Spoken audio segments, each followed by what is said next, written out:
मैं यूजर हूँ, मेरे को ओनली एक ही एप्लीकेशन एक्सेस करनी है, अदर वन मुझे नहीं करनी है एक्सेस, मुझे राइट्स मतलब नहीं देंगे हम राइट्स उसको, ठीक है ना। तो वो चीजें कंट्रोल कर सकते हैं कि मुझे अदर वन एप्लीकेशन, जैसे एचआर है, एचआर को ओनली एचआर वाली सर्विसेज दी जाए, अदर वन जो अकाउंट्स के रिलेटेड नहीं देनी इसको, ठीक है ना।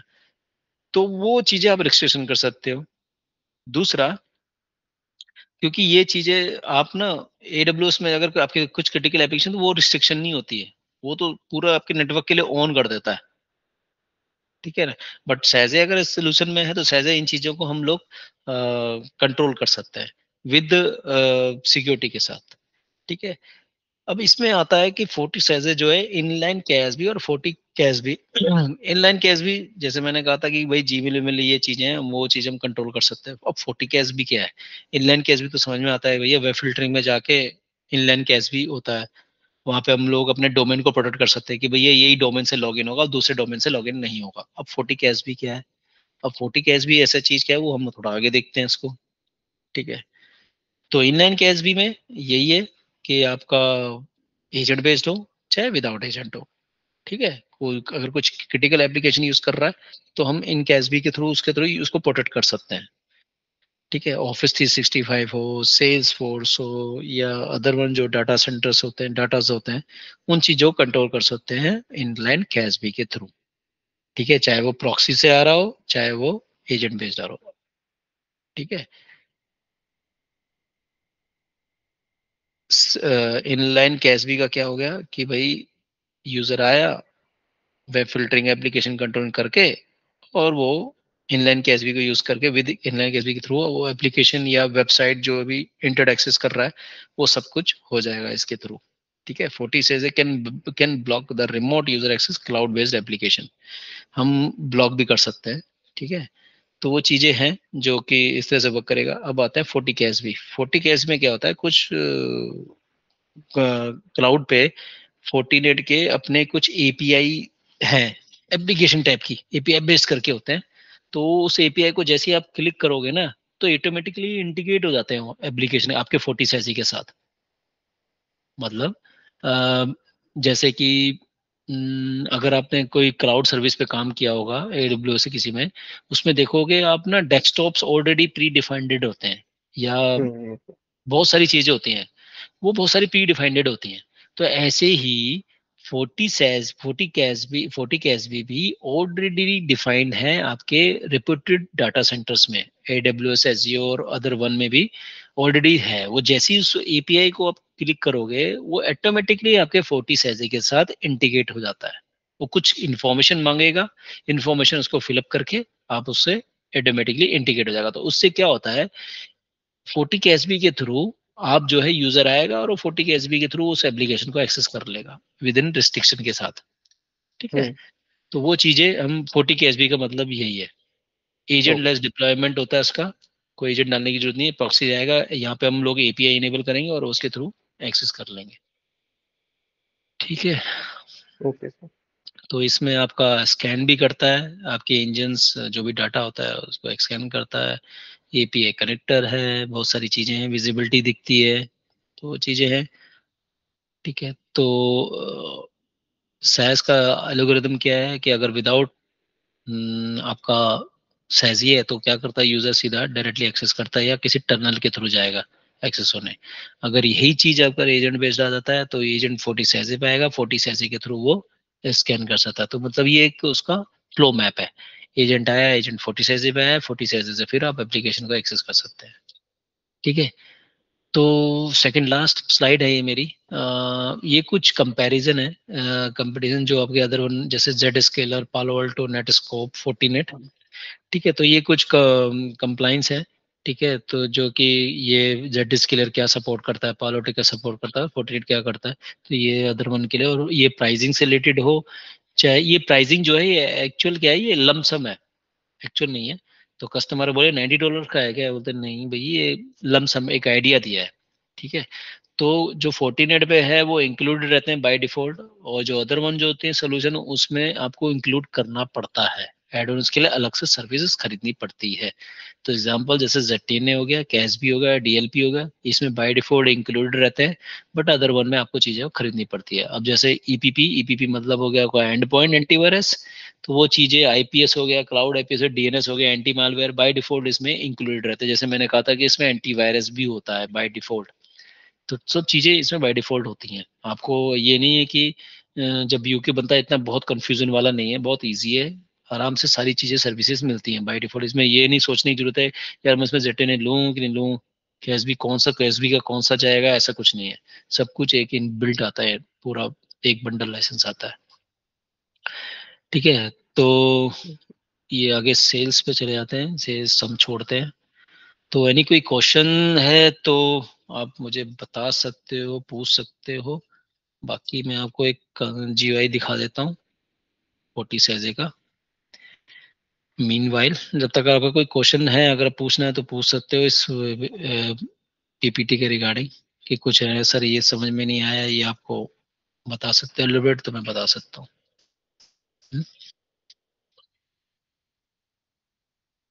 सर एक क्वेश्चन, मतलब स्टार्टिंग में ही जो आपने बताया था ना वीपीएन को लेके और सैसे के बीच में, कि वीपीएन ना यूज करते हुए अब सैसे यूज करते हैं सिक्योरिटी पर्पस के लिए। हम्म हम्म हम्म तो जैसा कि आपने बोला था कि वीपीएन में क्या हम लोग दूसरे के यूजर नेम आईडी पासवर्ड ले लेंगे और हम्म कहीं से भी एक्सेस कर लेंगे, कहीं पर भी खोल लेंगे, तो कोई सिक्योरिटी नहीं रहती। तो हम्म। सैसे में भी तो हम यूजर आईडी पासवर्ड बनाते होंगे। करेक्ट है, बनते हैं। हाँ, बनते हैं। और मैं अगर चाहूँ कि मैं अपने सिस्टम पे सैसे यूज, वो जो अपने सिस्टम पे यूज कर रहा है मैं अपने सिस्टम पे यूज करूँ, तो हम्म। वो यूज करना चाहूँ तो मैं भी यूजर नेम आईडी पासवर्ड लेके यूज कर सकता हूँ। कर सकते हैं, बट इसमें एक प्लस और भी कुछ बोलना है इसमें, या कंप्लीट हो गया? नहीं नहीं, कंप्लीट हो गया, बस इसी को थोड़ा सा डिफाइन कर रहा हूँ। हाँ, क्या होता है जब ZTNA पिक्चर में आता है ना, तो ZTNA इस केस में क्या करेगा, पहली बात तो कि जिस डिवाइस से एक्सेस कर रहे हो, क्या हम्म वो वही राइट डिवाइस है।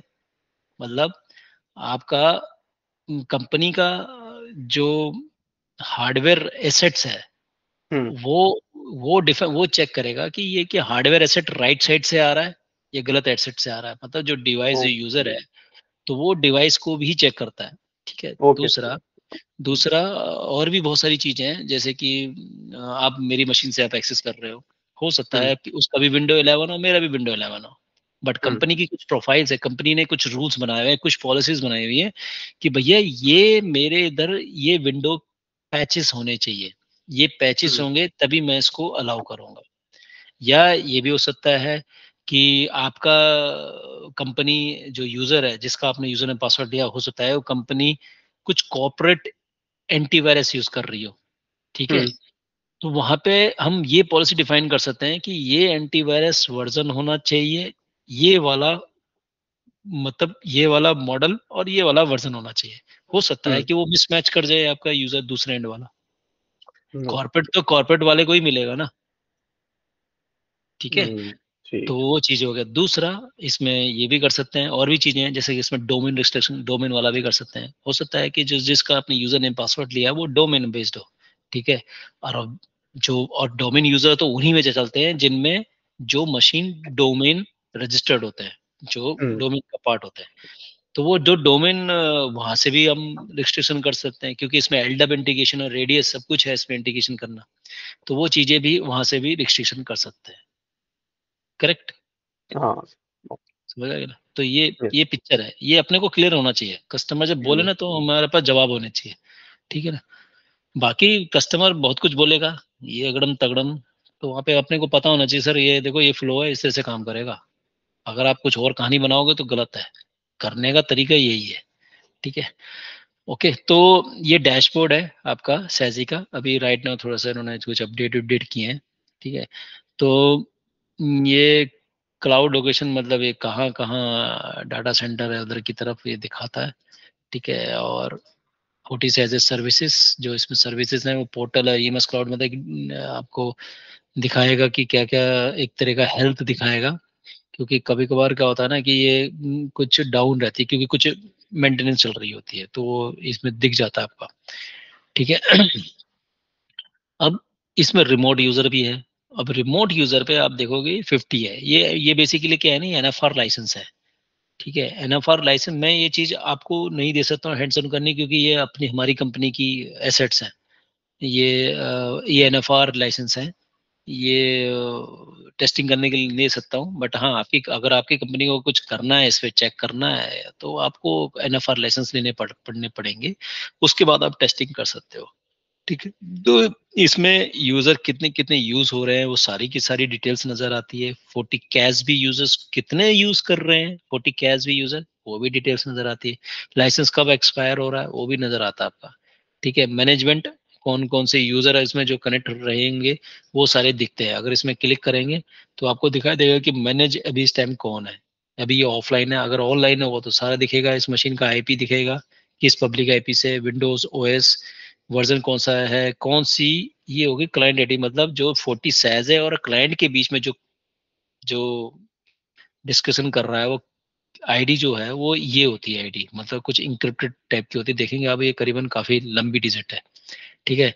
बहुत छोटा मोटा सा एसेट्स दिखाता है। अगर मैं इस पर डबल क्लिक करूंगा तो आपको इस मशीन की थोड़ी सी डिटेल दे देगा आपको, ज्यादा नहीं मगर हाँ ठीक है, जो ठीक है, इनफ है।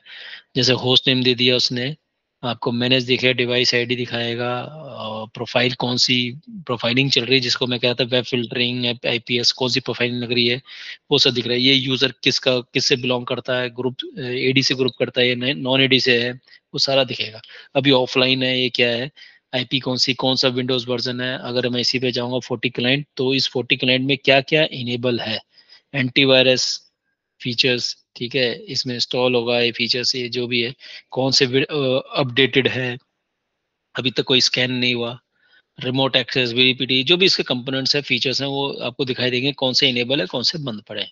और sand boxing by default cloud की फ्री ऑफ कॉस्ट मिलती है, ठीक है, जिसको हम लोग कहते हैं फोर्टिगार्ड एआई, ठीक है। तो सैंड बॉक्सिंग के नाम पे है, तो सैंड बॉक्सिंग आपको मिलती है, ठीक है। इंस्टॉल एप्लीकेशन, इस मशीन के अंदर कौन कौन सी एप्लीकेशन इंस्टॉल है वो सब दिखाई देगी। हार्डवेयर है, हार्डवेयर की डिटेल्स आएगी कि कौन सा है, कितनी जीबी रैम है, छोटा मोटा जो हार्ड डिस्क है सीरियल नंबर दिख जाएगा, ठीक है। डिजिटल एक्सपीरियंस में आपका सर्टिफिकेट से रिलेटेड होता है, ये हम छोड़ते हैं इसको, बट एक छोटा छोटा सा मोटा मोटा ये दिख जाता है डिटेल्स, ठीक है। स्टेटस हो गए, सोर्सेस हो गए, तो ये अगर आप लोग फायरवॉल यूज करते हो, अभी तो लॉग्स तो नहीं है क्योंकि अभी कुछ चल भी नहीं रहा है इसमें पीओसी अभी, तो ये लॉग्स दिखते हैं, एवरीथिंग, मतलब सारा कुछ दिखता है किसी यूजर ने क्या साइट खोली, ठीक है। तो ये डैशबोर्ड में ये आपको सारे डिटेल्स मिलती है, जो भी अगर आपको व्यू करना है। ये बेसिकली जो होता है ना, रियल टाइम के होता है नॉर्मली, रियल टाइम, या आप अपने हिसाब से हावर सेट कर सकते हो।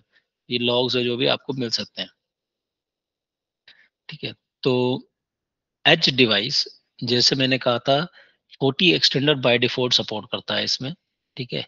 तो 40 एक्सटेंडर अगर मेरे इधर कोई है एक्सटेंडर, तो यहाँ पे दिख जाएगा, ऑटोमेटिकली आता है यहाँ पे 40 एक्सटेंडर। वो ऑटोमेटिकली आता कैसे है, ऑटोमेटिक ये होता है कि आपका 40 सैजे का पोर्टल, 40 सैजे के लाइसेंस एंड 40 गेट की 40 नेट की सर्विस बॉक्स सोल्यूशन, सबके सब सेम एक अकाउंट पे होने चाहिए। एग्जांपल, ये ईमेल आईडी है, इसी पे मेरा 40 सैजे भी रजिस्टर है, इसी इसी पे मेरा 40 गेट भी है, तो ऑटोमेटिकली रिफ्लेक्ट होता है। जैसे एग्जांपल, इसमें 40 गेट है, 40 गेट मेरे ऑटोमेटिकली रिफ्लेक्ट हो रखा है, मुझे कुछ नहीं करना, बस ओनली यहाँ पे सेलेक्ट करना है, ऑथराइज कर देना है। तो ये जैसे ही मेरा ऑथराइज हो जाएगा, तो ये एसपीए के लिए मेरा एक टनल स्टैब्लिश कर देगा, है ना। अपने ने डिस्कस यही किया था ना कि एसपीए जो होता है आपके फायरवॉल के साथ वर्क करेगा, ठीक है। तो ये ऑटोमेटिकली ये फायरवॉल नजर आ जाती है। अगर ये नहीं आती है, अगर नहीं आती है, तो यहाँ पे अदर वन चीजें, मतलब अदर वन फायरवॉल भी ऐड ऑन कर सकते हो, वो फिर थोड़ी और सेटिंग्स होती हैं। बट यस, कि फोर्टिनेट की फैमिली अगर यूज कर रहे हो, सोल्यूशन कर रहे हो, तो ऑटोमेटिकली रिफ्लेक्ट होगा, चाहे वो 40 एक्सटेंडर हो, चाहे 40 गेट हो, चाहे वो 40 एपी हो। तो 40 एपी हो गया, 40 एक्सटेंडर हो गया, ये चीजें ऑटोमेटिकली रिफ्लेक्ट होगी। बट नीड क्या है, कंडीशन अप्लाई किया है, जो आप ईमेल आईडी है वो उसी ईमेल आईडी पे आपका फायरवॉल भी होना चाहिए, उसी ईमेल आईडी पे आपका एक्सटेंडर, एपी, सब सहजी सब एक ही ईमेल आईडी पे होना चाहिए, तभी वो ऑटोमेटिकली रिफ्लेक्ट करेगा। नहीं तो फिर आपको मैनुअली डालना पड़ेगा, ठीक है। अब ये 40 एपी का ऐसा क्या है, 40 एक्सटेंड तो समझ में आ गया, 40 गेट भी समझ में आ गया, 40 एपी का क्या लेन देना। तो 40 एपी में क्या होता है कि जैसे कि कस्टमर है, कस्टमर बोलता है यार मेरे इधर फायरवॉल नहीं है, मेरे इधर एपी है, बट मुझे आई नीड, मैं 40 एज ए सोल्यूशन यूज करना चाहता हूँ, तो 40 एपी को 40 सैजी के साथ इंटीग्रेट किया जा सकता है। ठीक है, क्या होगा, फ्लो कैसा रहेगा, यूजर आएगा 40 एपी में, 40 एपी जाएगा, रिक्वेस्ट जाएगी 40 सैजे पे, 40 सैजे पे जो भी फायरवॉल एज ए सर्विसेज होंगी उसको यूज करेगा, फिर उसके बाद जो भी अदर वन जो एक्सेस होंगे वो यूज कर पाओगे आप। ठीक है, तो इस केस में क्या है, आपका एपी जो है उसके साथ आपका कनेक्ट हो जाएगा सैजी के साथ। ठीक है, तो नेटवर्क एसेट्स मैप जो जो यूजर होंगे यहाँ पे डिटेल मिलती है। ठीक है, आपका बेसिकली अगर देखोगे ये दो मैंने अभी पॉप सेलेक्ट किए हुए हैं, एक बैंगलोर है, एक सिंगापुर है। ठीक है, तो अभी ये जो इनकी जो सर्विसेज हैं आपकी ग्रीन दिख रही हैं, आपको मतलब स्टेटस दिखता है कि कौन यूजर किस में कनेक्टेड है, किस मतलब सबसे ज्यादा यूजर लोड किस में है, तो सारी डिटेल्स मिलती है, कितना बैंडविड्थ आ रहा है वो सारा दिखता है यहाँ पे डिटेल। ठीक है, अगर कोई एसपीआई यूज कर रहा है अभी राइट नाउ तो इसमें कोई कॉन्फ़िगर नहीं है, तो बेसिकली आप देखोगे बीजीपी, जैसे मैंने कहा था ना बीजीपी वाला हिसाब किताब होता है इसमें, आपका ये चीजें चेक करेगा। तो बीजीपी के थ्रू ये कुछ प्री डिफाइंड आईपी होती हैं 40 सैजी की तरफ से, और वो और भी चीजें होती हैं, और भी आईपीस होते हैं, वो आपको डिटेल मिल जाती है। तो इसमें एसपीए के थ्रू हम कनेक्टिविटी बना सकते हैं। ठीक है, मैनेज एंड पॉइंट, अगर कोई एंड पॉइंट वही वाला जो मशीन जो हमने देखा था कि एसेट्स दिख जाते हैं, कनेक्टेड यूजर जो बंदे कनेक्टेड होंगे वह दिख जाएंगे, डिजिटल एक्सपीरियंस वही वाला वो दिखता है सर्टिफिकेट में। तो मेन कंसर्न अपना तो इसमें है कॉन्फ़िगरेशन एंड पॉलिसीज। पॉलिसीज में क्या होता है, फायरवॉल रूल्स जो रूल्स होते हैं, जैसे हमने कहा था firewall as a rules services, तो यहाँ पे रूल्स क्रिएट होते हैं। अगर मैं इसको एडिट करूं तो आप देखोगे सेव एक्स कस्टमर, जो हमने भी एक एजेंट देखा था उसमें प्रोफाइल दिख रही थी ना सेव एक्स कस्टमर, वो ये है। ठीक है, इस रूल के बिहाफ पे वो वर्क करता है। ठीक है, स्पेसिफाई कस्टमर, इसमें और भी होंगे, तो ये चीजें हम यहाँ से प्रोफाइल क्रिएट कर सकते हैं। अभी तो यहाँ पे ऑल है, बट अगर आपको पर्टिकुलर यूजर डिफाइन करने हैं तो आप पर्टिकुलर यूजर्स डिफाइन कर सकते हो। ठीक है, यूजर्स हो गया, ये सब चीजें आप अपने हिसाब से कस्टमाइज पॉलिसी बना सकते हो। ठीक है, अब जो इसमें सेवेस कस्टम करके है ये कहाँ बन रही है, ये बन रही है सिक्योरिटी के अंदर। अगर आप देखोगे यहाँ पे प्रोफाइल ग्रुप, ये डिफॉल्ट बाय डिफॉल्ट होती है और कुछ ये है, तो यहाँ पे जो है कस्टमर का सिविक कस्टमर जो एक प्रोफाइल बनी हुई है, यहाँ पे एंटीवायरस भी है, वेब फिल्टरिंग विद इनलाइन केस भी, IPS, web file filter, data, DLP, DNS, application inline कैश भी। ठीक है, ये चीजें जो है अब यहाँ से प्रोफाइल क्रिएट करते हो। जो जो डीएलपी होता है, डीएलपी इसमें बेसिक है, फुल फ्लैश नहीं कह सकते हम लोग। ठीक है ना, तो बेसिक चीजें हैं इसमें, जैसे फाइल कौन सी फाइल जा रही है, कोई फाइल पे अगर कार्ड नंबर लिख के दे रहा है तो वो चीज हम कर सकते हैं डीएलपी के थ्रू, इसके थ्रू। तो कोई कस्टमर बोले कि डीएलपी फुल फ्लैश है, नहीं फुल फ्लैश नहीं, ओनली आपका लॉस प्रिवेंशन है इसमें। ठीक है, तो लॉस प्रिवेंशन में क्या है, आपका कोई डाटा अगर कोई डाटा सेंड कर रहा है मेल पे या कहीं से अपलोड कर रहा है तो वो चीज़ें आपको मॉनिटर होती रहेंगी। तो आपको कुछ नहीं, कहीं इधर उधर नहीं, कहाँ लॉग है, किधर किधर से देखूं, किधर से देखूं लॉग, ऐसा कुछ नहीं है। जो फिल्टरिंग चल रही है यहीं पे व्यू लॉग करने का ऑप्शन होता है, व्यू लॉग करके देख सकते हो। जैसे कि व्यू लॉग को अगर हम क्लिक करेंगे इसमें, तो अभी तो नहीं है, अभी तो कोई डाटा ही नहीं है इनके पास, क्योंकि ये पहले चल रहा, अभी कोई पीओसी नहीं चल रही, तो चलो ठीक है, पुराना दिख गया, ये कुछ 2008-23 का है। देखो इतना महीन मतलब आज कितना हो गया, 23-20, एक महीने का डाटा रखा हुआ है अभी भी इसने। ठीक है, थोड़ा सा और नीचे जाए तो कितना रखा हुआ है डाटा,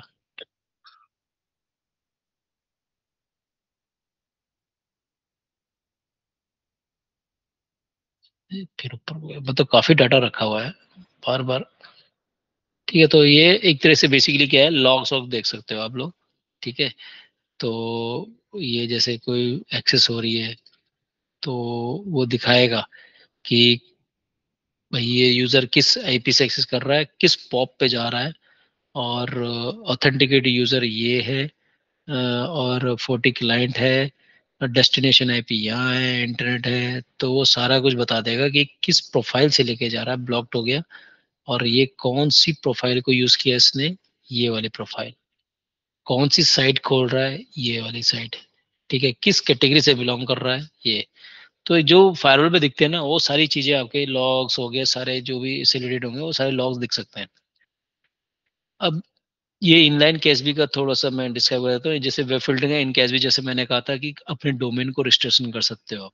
तो कस्टमाइज, कस्टमाइज में इनलाइन कैशबी, ये तो वेब फिल्टरिंग की सेटिंग्स है। ठीक है, कौन कौन सी साइट ब्लॉक करनी क्या करना है। अब इसमें होता है इनलाइन कैशबी, इसमें क्या होता है ना, हेडर देना पड़ता है, हेडर देने पड़ते हैं, हेडर कंटेंट देने पड़ते हैं।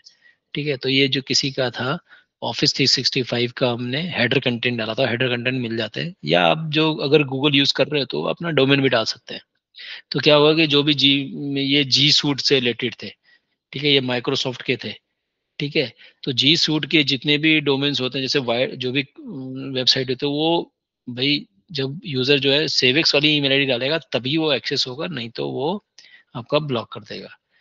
तो ये इस तरह से हम लोग इन कैश भी लाइन यूज कर सकते हैं। ऐसे ही एप्लीकेशन में भी आप इन कैश भी आप यूज कर सकते हो।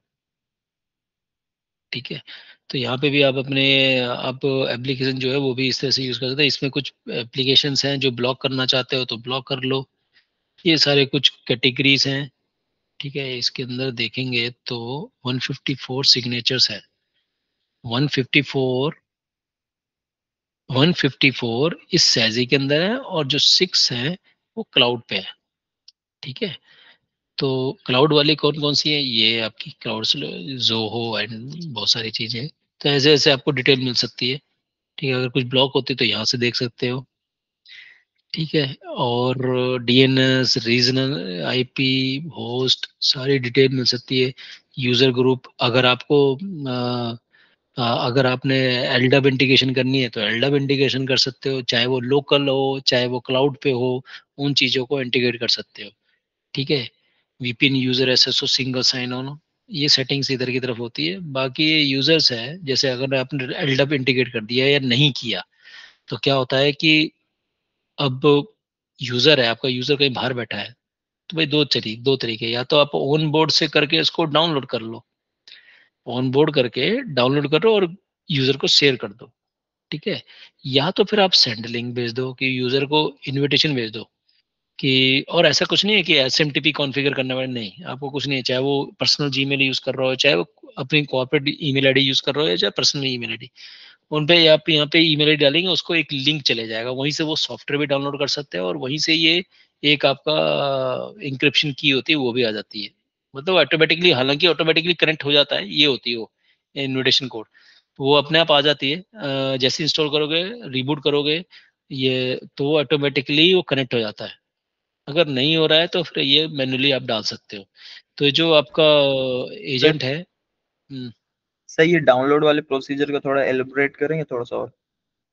डाउनलोड का ये है कि मैंने कहा था कि इसमें एलडब इंटीग्रेशन कर सकते हो। ठीक है, तो जब हम यूजर ग्रुप में जाते हैं, जैसे आपने एलडब इंटीग्रेशन कर दी या नहीं करी, ठीक है, अब यूजर जो है बाहर साइड पे बैठे हैं। ठीक है, एक तो यूजर है, कुछ यूजर हैं जो बाहर बैठे हुए हैं, जो कि आपके ऑफिस इंफ्रा में नहीं आते, क्योंकि वो इधर से उधर मूवमेंट चलती रहती है। हाँ जी, और हाँ जी। कुछ यूजर जो है इन हाउस बैठे हैं। तो उस केस में क्या करेंगे, हम क्रिएट जाएंगे।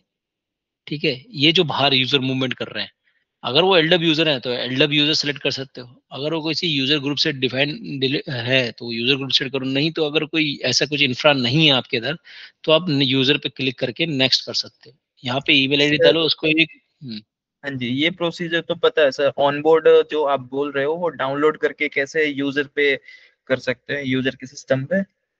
हम उसी पे आ रहा हूँ, उसी पे आ रहा हूँ मैं भी। ठीक है ना, आलोक गुप्ता जी बोल रहे हो ना तुम?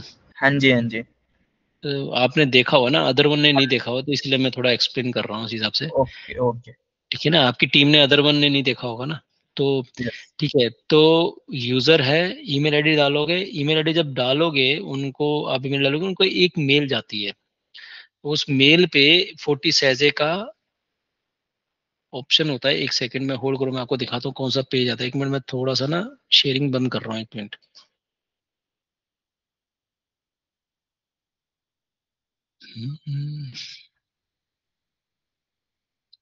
वेलकम मेल जाती है ना सर, फॉर्टिनेट की तरफ से?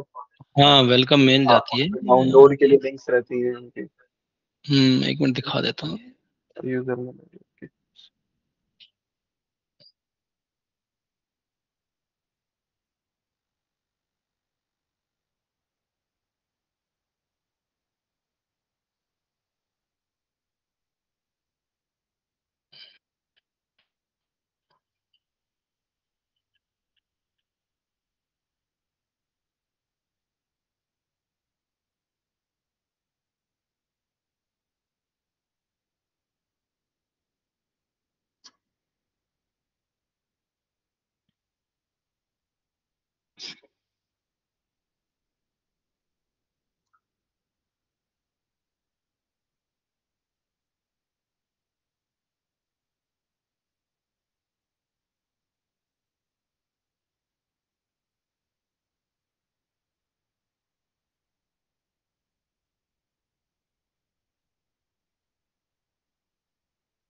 इस तरह का, अरे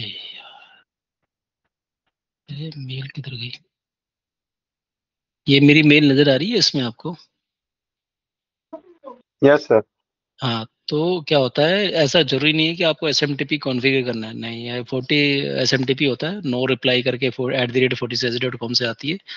तो क्या होता है कि जिस जिस ईमेल आईडी से वो भेजते हो तो उसको इस तरह से मैटर आएगा, ठीक है। Secure internet access whenever you get start, activate activate करोगे।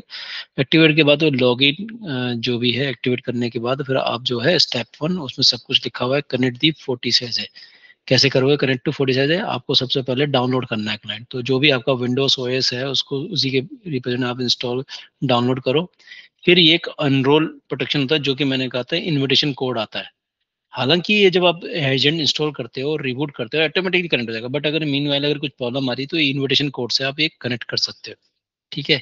आफ्टर दैट आप, उसमें लिखा हुआ है कि zero trust telemetries menu join Fortinet client, enter the invitation code and click the connect, ठीक है।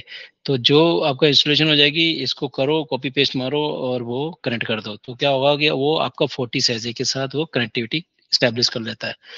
ये अगर रिबूट भी करोगे मशीन तो ऑटोमेटिकली कनेक्ट होता है। अगर नहीं करना चाहते, कोई कोई कस्टमर होता है रिबूट नहीं करेंगे, तो उसी टाइम आप ये टेलीमेट्री को कर सकते हो और उसको कनेक्ट कर सकते हो, ठीक है। तो इस तरह से काम करता है। काम गया,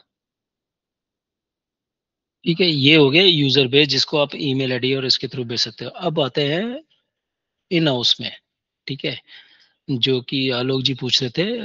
ऑन बोर्ड, ऑन बोर्ड में क्या है, ऑन बोर्ड में जब आप क्लिक करते हो उसमें भी दो ऑप्शंस होते हैं। अगर यूजर है, देखो, एक तो होता है डाउनलोड का, यहाँ से डाउनलोड कर लिया आपने, इंस्टॉल कर दिया, ठीक है, बट कनेक्ट नहीं करेगा। आपने जो सॉफ्टवेयर है ये इन हाउस के लिए, ये जैसे क्लिक करोगे तो पूरा सॉफ्टवेयर डाउनलोड कर लेगा, ठीक है। मगर यूजर को कनेक्ट करने के लिए तो यूजर चाहिए ना, यूजर चाहिए तो फिर उसको एक्टिवेट भी नीड है, ठीक है। यस। ना, मैं यहाँ पे यूजर तो बना दिया बट वो एक्टिवेट ही नहीं हुआ, तो फिर फायदा क्या, यूजर तो कनेक्ट कर ही नहीं पाएगा। तो उस केस में क्या है कि आप डाउनलोड करके अपने पास सॉफ्टवेयर रख सकते हो और यूजर को सेंड लिंक भेज दो कि भैया तो ये एजेंट है, ये इंस्टॉल कर ले अपने लैपटॉप में, तुझे एक लिंक भेज रहा हूँ, तू एक्टिवेट कर ले अपना अकाउंट, जो मैंने आपको मेल पे दिखाया अभी, ये वाला। तो उसको ऐसे इस तरह से आएगी मेल, वो एक्टिवेट करेगा, एक्टिवेट करने के बाद पासवर्ड सेट करेगा, पासवर्ड सेट करने के बाद सॉफ्टवेयर आप